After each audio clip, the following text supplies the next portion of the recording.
पहला किन्नर मैं इंटरव्यू ले रहा हूँ। मैंने बहुत सारे किन्नरों का इंटरव्यू लिया है, बट मैं पहले ऐसे किन्नर के पास बैठा हूँ जिसके मिलियंस में फॉलोअर्स हैं, मिलियंस में सब्सक्राइबर्स हैं और वो अच्छा खासा कमा रही है इस टाइम पे।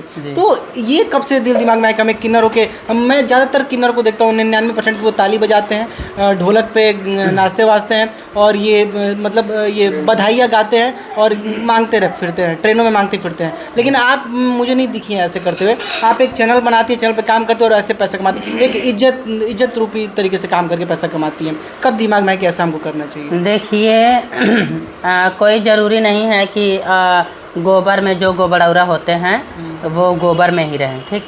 और वैसे ही सब किन्नर नाचने गाने में इंटरेस्टेड नहीं होते हैं, सब किन्नर ताली बजाने का शौकीन नहीं होते हैं। तो सबका अलग अलग सोच होता है और अपने अपने सोच और दिमाग के हिसाब से इंसान काम करता है। जैसा कि आपका सवाल था कि आपने बहुत सारे किन्नरों को देखा है ट्रेन में तालियां बजाते हुए, बधाइयां मांगते हुए और मतलब नाचते गाते हुए। तो देखिए नाचना गाना भी कई प्रकार का होता है।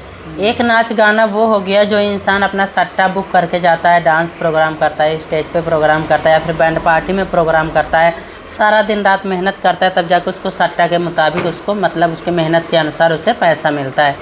एक नाच गाना ये होता है कहीं भी ताली बजा दो और मुंह मांगा लेके चले जाओ, तो भाई ये तो गलत है, ये तो हराम है। और मेहनत करके जो नाचता गाता कमाता है वही ईमानदारी है और वही सही है और वैसा ही करना चाहिए। और हम भी अपने सोच के हिसाब से जो भी करते हैं सो अच्छा ही करते हैं। वो मेरा सोच है, वो मेरा दिमाग है।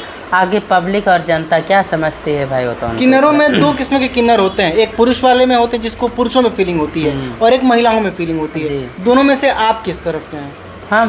हम दोनों तरफ पे हैं। मतलब नहीं, किन्नर का तो मतलब ही होता है कि भाई ना वो ट्रांसजेंडर हो गया, एक होता है कि मैस्कुलिन फीमेल होता है, एक कॉमन जेंडर होता है। आप लोग कॉमन में आते हैं, बट एक होता है ना कि हाँ हमारा इंटरेस्ट लड़कों में है या हमारा रुचि लड़कियों में है। तो आपका रुचि लड़कियों में है या लड़कों में है? मेरा रुचि लड़कियों में है। लड़कियों में है जी।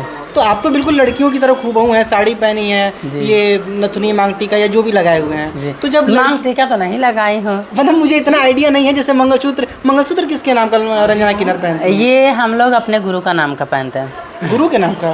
किन्नरों का भी गुरु होता है क्या? बिल्कुल होता है। कोई ज़रूरी नहीं है कि किन्नर का गुरु एक किन्नर ही हो। अच्छा, ऐसा ऐसा नहीं है। सब अपने गुरु के नाम से मंगलसूत्र पहनते हैं। मतलब मैंने पहली बार सुना है कि मंगलसूत्र किसी गुरु के नाम का पहना जाता है, न कि एक पति के नाम का। हाँ, गुरु के भी नाम से पहना जाता है। मतलब आप शादीशुदा नहीं हैं? नहीं। मुझे तो लगा कि मंगलसूत्र पहनिए तो आप शादीशुदा होंगी, क्योंकि मंगलसूत्र तो सुहाग की निशानी होती है, जहाँ तक मैंने अभी जाना समझा है। सुहाग की निशानी होती है, मंगलसूत्र होता है, बिछुआ होता है और सिंदूर होता है, ठीक। लेकिन ये आपकी एक गुरु की निशानी है? ये मेरे गुरु की निशानी है। अच्छा। और ये हम लोग पहनते हैं। अच्छा जी। तो आपके घर में कौन कौन है और कब पता चला कि हम किन्नर हैं, किन्नर समाज से आते हैं? हम नॉर्मल आदमी नहीं है ना, हम पुरुष में आते हैं ना हम स्त्री में आते हैं। हम एक जिसको लोग छक्का कहते हैं, हिजड़ा कहते हैं और तमाम ऐसे वर्ड्स से आपको प्रोनाउंस करते हैं। तो कब ऐसा लगा कि हम इस हालात में हम किन्नर हैं? जैसे आपका सवाल था कि छक्का कहते हैं, हिजड़ा कहते हैं, आपकी बात जायज़ है, आपकी बातें नाजायज़ नहीं हैं। लेकिन हमें कोई ऐसे कह के अभी तक बुलाया नहीं है। और कभी कभी प्रोग्राम में जाते हैं तो वहाँ पे बहुत सारे बातें होती हैं, बहुत सारे लोग भी बहुत कुछ बोल देते हैं, बहुत कुछ तरीके से बोलते हैं, बहुत कुछ लोग इज्जत मान सम्मान भी करते हैं, ठीक। तो उनकी बातों को नज़रअंदाज करना पड़ता है, क्योंकि अगर हम उनकी बातों को नज़रअंदाज नहीं करेंगे तो हम कार्यक्रम करने में सक्षम नहीं हो पाएंगे। अच्छा। तो ऐसे में जिनकी जैसी सोच होती है वो वैसा बोलते हैं। और हम तो बस इस वीडियो के माध्यम से ऐसा ही ये कहना चाहेंगे कि इस मतलब कभी ऐसे शब्द नहीं बोलना चाहिए कि जो आपत्तिजनक हो। कभी किसी से इस तरह से नहीं पेश आना चाहिए कि अगला बंदा को ठेस पहुँचे। कभी ऐसा सोचना चाहिए कि जिसको हम छक्का बोल रहे हैं, जिसको हम हिजड़ा बोल रहे हैं, अगर उसकी जगह पे हम होते 10 मिनट के लिए उसकी जगह पे वो चीज़ बनकर देखो, फिर समझ में आ जाएगा।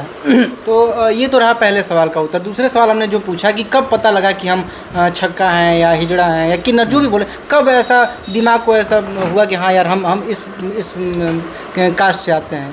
देखिए, जब हम छोटे थे तो घर वालों को तो पता था, मुझे नहीं पता था। जब हम हाई स्कूल में पहुँचे तब मुझे पता हो। अच्छा जी। मतलब हाई स्कूल से पहले आपको नहीं पता था कि आप क्या हैं, किन्नर हैं या नॉर्मल एक लड़का है या लड़की हैं? ये चीज़ नहीं पता था। तो कोई बताया कि अपने आप पता लग गया? नहीं, डॉक्टरी जांच हुआ तब पता लगा। अच्छा जी। तो कुछ ऐसा हुआ था क्या कि डॉक्टर से जांच हाँ, डॉक्टर ने बताया कि ये तुम्हारा बच्चा जो है कि मतलब गे बॉय है। अच्छा, गे है जी। तो गे में भी बहुत प्रकार के गे होते हैं। अच्छा, माँ बाप ने मारा पीटा नहीं? जैसे बहुत सारे माँ बाप घर से बाहर निकाल देते हैं बच्चों की कि यार हट यार, तो गे है तो किन्नर है, मेरी किस्मत फूट गई कि मेरे नसीब में गे आ गया, किन्नर आ गया। आपके माँ बाप ने आपके साथ कैसा व्यवहार किया? नहीं, मेरे माँ बाप ने ऐसा कुछ भी नहीं किया है। मेरी माँ ने तो पूरी दुनिया को छोड़ के मुझे अपना लिया। अच्छा, पूरी दुनिया को छोड़ करके, पूरी दुनिया के जो ताने होते हैं उसको ना करके, और आपकी माँ ने आपको सबको छोड़ करके मुझे अपना लिया मेरी माँ ने। अच्छा। अच्छा, मैंने किन्नरों के बारे में एक रहस्य सुना है कि जब किन्नरों की मौत होती है तो उनको जूते चप्पल से मारा जाता है, झाड़ू से मारा जाता है जब उनकी अर्थी जाती है। तो इसमें कितनी सच्चाई है और क्यों मारा जाता है, कुछ आइडिया है क्या? देखिए, ये तो सच है या फिर वहम है, इसके बारे में हम ये नहीं जानते हैं। लेकिन अपने जो गुरु होते हैं उनके द्वारा बताई गई कुछ बातों का मतलब ध्यान है मुझे, इसलिए मारते हैं ताकि अगला जन्म में ये जन्म ना मिले और मतलब ऐसा बच्चा ना किसी को पैदा हो, इसीलिए मारते पीटते हैं। यही रीज़न है और कोई विशेष रीज़न नहीं। और ये भी सच है क्या कि आप लोग रात में ही दाह संस्कार करने जाते हैं, जब सारे लोग सो जाते हैं उसके बाद लेके जाया जाता है? हाँ, ये सत्य है। तो इसके पीछे भी यही कारण है क्या कि मतलब रात में मारते पीटते हुए ले जाएंगे जो बॉडी होती है, और ये हमारा रीति रिवाज रहेगा कि फिर से वो किन्नर में जन्म ना ले? जी, ये रीति रिवाज बहुत पहले से चला आया है। अच्छा। लेकिन अभी प्रेजेंट टाइम में इन रीति रिवाज का कुछ उल्लंघन हो रहा है। अच्छा जी। अच्छा, किन्नरों लोग क्या सोचते हैं आम पब्लिक के बारे में? जो आम पब्लिक आपके बारे में सोचती है कि किन्नर है तो पैसा ही मांगेगी, परेशान ही करेगी, लेकिन कई लोग किन्नरों को बोलते हैं कि किन्नरों का अगर आशीर्वाद किसी को लग जाए तो उसकी ज़िंदगी पलट जाती है। इसमें कितनी सच्चाई है? ये तो 100% सत्य है। आशीर्वाद लगता है और आशीर्वाद लेना चाहिए, और किन्नर का आशीर्वाद कभी खाली नहीं जाता है। अच्छा। वो चाहे किन्नर हो, चाहे डांसर हो, चाहे कुछ भी हो, ठीक, अगर वो गली गली डांस कर रहा है तो उनके आशीर्वाद जरूर लगते हैं। बहुत सारी भ्रांतियाँ फैली किन्नरों के बारे में कि ऑपरेशन करवा के भी लोग किन्नर बन जा रहे हैं, इसमें कितनी सच्चाई है? देखिए, ये गलत बात है। अच्छा। जिससे लोग बोलते हैं कि ऑपरेशन करवा के किन्नर बनते हैं, ये बात सत्य है कि ऑपरेशन करवाते हैं, पर लोगों ने कभी ये चीज़ जानने की कोशिश नहीं की कि वो ऑपरेशन क्यों करवाते हैं। अच्छा। मैं आपको ऑपरेशन करवाने को कहूँ तो आप करवा लेंगे? नहीं, मुझे कोई रुचि नहीं है, मैंने अपना सिर्फ सवाल रखा। हाँ, आपको कोई रुचि नहीं, तो ऐसा कौन सा लड़का होगा जिसको ऐसी रुचि होगी? नहीं, लड़कों को होती, क्योंकि मैंने एक लड़के का इंटरव्यू लिया है और वो लड़का 4 लाख में ऑपरेशन कराता है और एक लड़की बनता है, और फिर लड़की बनने के बाद एक लड़के से प्यार करता है, धोखा खाता है और फिर फंस के रोता है, गाता है, इंटरव्यू देता है। वो मेरे चैनल पर है। गलत बात है। तो क्या उसने झूठ बोला होगा? उसने झूठ बोला होगा या फिर आपने गलत इंटरव्यू निकाला होगा। अगर आप ऐसे ऑपरेशन कराने जाएंगे तो क्या डॉक्टर इतना पागल है आपको ऑपरेशन करेगा? नहीं, तो मैं पूछ रहा हूँ ना आपसे कि क्या ये संभव है कि कोई लड़का लड़की बन सकता है? देखिए, एक्चुअली होता क्या है, जब शरीर में जब हम लोग किसी भी महिला के मतलब तन में जन्म लेते हैं तो किसी हार्मोन्स के वजह से या फिर किसी ऐसे मतलब मसाला वसाला खाने की वजह से या कुछ भी ऐसा पदार्थ खाया जाए, यानी हार्मोन इम्बैलेंस होता है। हाँ, जिनसे हाँ मतलब बच्चे के ऊपर मतलब डिफरेंस पड़ता है। तो होता ये है कि मतलब शरीर में जो हार्मोन्स होते हैं वो लड़की का दे देते हैं और जो प्राइवेट अंग होता है वो लड़का वाला दे देते हैं। तो ऐसे में क्या होता है, जब हार्मोन्स लड़की का रहेगा तो वो जब लड़का सयाना होता है तो उसका जो प्राइवेट पार्ट होता है वो विकसित नहीं हो पाता है। जैसे बच्चे जब छोटे होते हैं तो उनके प्राइवेट अंग जो होते हैं बहुत छोटे होते हैं ना। अच्छा। तो उनके शरीर के हिसाब से वो जैसे बढ़ते हैं उसी हिसाब से वो भी बढ़ता है, ये तो आपको पता होगा। बिल्कुल। और उस हिसाब से जो गे बॉय होते हैं उनके प्राइवेट अंग विकसित नहीं हो पाते हैं। अच्छा। तो इस कंडीशन में ऑपरेशन करके उसको हटाया जाता है। अच्छा जी। तो अभी आपने मतलब एक तरीके से राज खोल दिया पूरा का पूरा कि कैसे क्या यही होता है। राज है। और कोई भी लड़का हो वो पागल नहीं होता है कि वो मतलब ऑपरेशन करा के लड़की बन जाए या फिर ऑपरेशन करा के किन्नर बन जाए।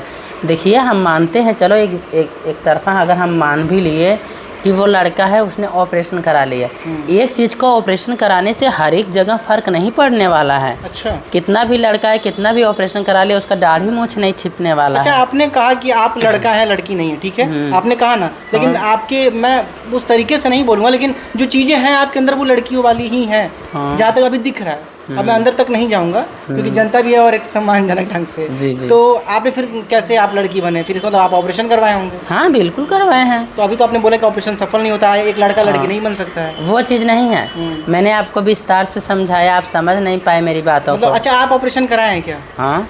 आपने लड़का होकर के लड़की बना, हाँ। कितना रुपया लगा?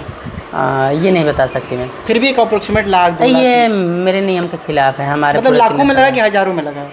लाखों में। लाखों में लगा, मतलब लाखों रुपया लग जाता है लड़का से लड़की बनने में जिसको रुचि है। ये लड़का से लड़की नहीं बनता है, जिसे मैंने बताया कि उनके शरीर के जो हार्मोन्स होते हैं वो फीमेल के होते हैं और उनके जो प्राइवेट पार्ट होते हैं वो विकसित नहीं होते हैं। इसका मतलब नहीं समझ पाया? तो आपके अंदर क्या थी कि मतलब आप लड़की बने? मतलब आप जिस रास्ते से पेशाब करते हैं वो बचपन में इतना बड़ा होता है, बड़े होने के बाद वो शरीर के हिसाब से बड़ा हो जाता है। अच्छा। तो वही जो गे बॉय होते हैं उनका वही चीज़ नहीं विकसित होता है। तो आपके अंदर क्या कमी थी कि आप लड़का? मेरा वही चीज़ नहीं विकसित था। मतलब आप गे में? मेरा इतना ही बड़ा था। अच्छा। हाँ, तो अब उसको हम क्या करते हैं? अब बताइए तुम्हें। अच्छा, तुम बताओ उसको मैं क्या करती? तो मतलब मजबूरी बन गई कि यार हम लड़का हैं और गे समाज से आते हैं तो भाई हमारी मजबूरी कि हम लड़की बन जाए। हाँ, इसीलिए डॉक्टर ऑपरेशन कर। डॉक्टर चूतिया है क्या? रिपोर्टर और माइक और मीडिया वालों के और हिजड़ा लोग के बताने से डॉक्टर चूतिया बन जाएगा? डॉक्टर चूतिया नहीं होता है। अगर एक लड़का है तो डॉक्टर कभी भी उसका प्राइवेट पार्ट नहीं काटेगा। अच्छा, किन्नर बच्चा पैदा कर सकते हैं कि नहीं? बहुत बड़ा सवाल है। नहीं कर सकता है। नहीं कर सकता? जब उनका विकास नहीं होता, इतना बड़ा रहता तो बच्चा कहाँ से पैदा होगा बताएं? नहीं, मतलब अगर हम सब तरीके से अगर बताना चाहें जनता को तो मतलब नहीं हो सकता। कब से मैं आपको समझा रहे सभ्य तरीके से, ये आप समझ ही नहीं पा रहे। अच्छा, किन्नरों में ममता होती है कि नहीं? मतलब बच्चे के प्रति आ होती है कि यार हमारा भी बच्चा होता है जैसे आपको होता है? देखिए, दया ममता हर एक इंसान को होती है, हर एक इंसान के प्रति। अब दया ममता मोह माया जितना ट्रांसजेंडरों को होता है उतना किसी भी इंसान को नहीं होता है। लेकिन यही आदमी, यही इंसान मजबूर कर देता है उनको यार, मजबूर कर देता है उनको नग्न अवस्था में आने के लिए। अच्छा। मजबूर कर देता है उनको गाली फक्कर देने के लिए। यही आमे इंसान सब मजबूर कर देते हैं। अभी रास्ते से लोग गुजरते हैं ना, जब छक्का हिजड़ा कह के बुलाते हैं तो कितना कष्ट होता है, इतना कष्ट होता है कि लोग इंसान क्या ही बताएं। अच्छा, आपको लड़के उड़के छेड़ देते होंगे? हमको कोई नहीं छेड़ता है। मैं रास्ते से जाती हूँ, मुझे कोई जान भी नहीं पाता है कि ये इसी समाज से जा रही हूँ। हाँ। मैं कहीं भी आऊँ जाऊँ, मेरा स्वभाव ऐसा है, मैं ऐसे तौर तरीके से जाती हूँ, कोई मुझे टोक ही नहीं पाता है कि ये वो चीज़ होगी या फिर होगा। अच्छा, चलिए आपसे मिलकर के बहुत अच्छा लगा। अंत में जाते जाते हमारे दर्शकों के लिए कुछ कहना चाहेंगे आप? आपके दर्शकों के लिए हम यही कहना चाहेंगे कि जितने लोग इस चैनल पर देख रहे हैं, अगर मैं आपको अच्छी लगूं और मेरा व्यवहार अच्छा लगे तो आप यूट्यूब पे सर्च करना, रंजना यादव 555 मेरा यूट्यूब चैनल है।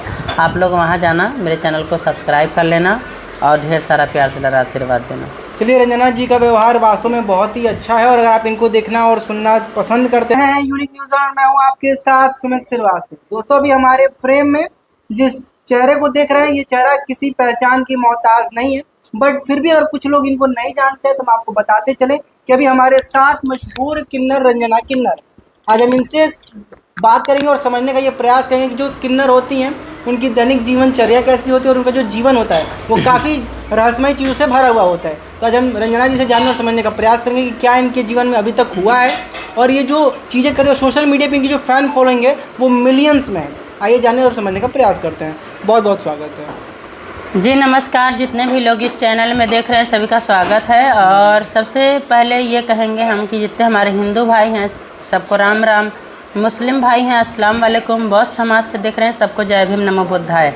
आज दर्शकों ने, आज ऑडियंस ने, आज हमारी जनता ने, आज हमारी पब्लिक ने हमको थोड़ा सा उस लायक बनाया है जो कि मीडिया या रिपोर्टर की माइक हम तक पहुंचती है, इंटरव्यू करते हैं। बहुत अच्छा लगा। और बताइए क्या सवाल है? रंजना जी करें, ऐसे बैठिए, ठीक है, सही आ रहा है, सही बैठिए, मैं से पूछेंगे, ठीक है? करें, किन्नर आपको बोल सकते हैं? हाँ, छक्का भी बोल सकते हैं।